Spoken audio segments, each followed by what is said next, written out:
जयराम जी की।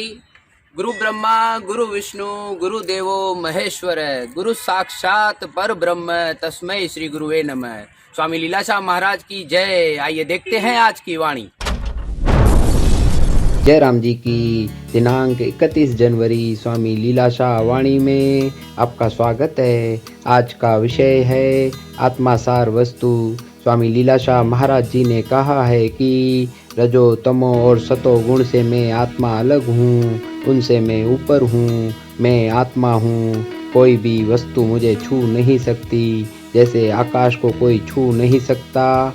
घर का उदाहरण लो, उसे 4 दीवारें हैं और उसके ऊपर एक छत है जो देखने मात्र है, लेकिन आकाश को छू नहीं सकते। वैसे मेरा कोई बाल भी बांका नहीं कर सकता। जयराम जी की। आत्मा ही एक सार वस्तु है। आत्मा को जानने के सिवाय शांति प्राप्त नहीं होगी। जयराम जी की। जब तक सत्य और असत का विवेक नहीं होगा तथा देह का अध्यास रहेगा, तब तक आत्मज्ञान नहीं होगा। जयराम जी की। तारीख है 31 जनवरी। स्वामी लीलाशाह वाणीअ में तव्हांजो स्वागत आहे।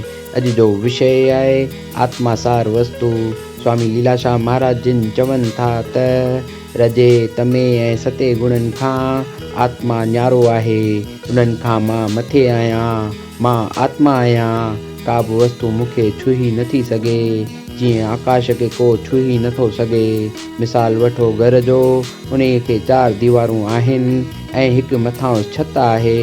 जे ॾिसण मात्र अचनि पिया पर आकाश खे छुही नथा सघनि, तीअं मुंहिंजो को वार विंगो नथो करे सघे। जयराम जी की। आत्मा ई हिकु सार वस्तु आहे। आत्मा खे ॼाण बिना शांति प्राप्त न थींदी। जयराम जी की। जेसिताईं सत्य ऐं असत्य जो विवेक न थींदो ऐं देह जो अध्यास रहंदो, तेसिताईं आत्मज्ञान न थींदो। जयराम जी की। दिल खे अचे हिकिड़ी मुंहिंजी व्याखसे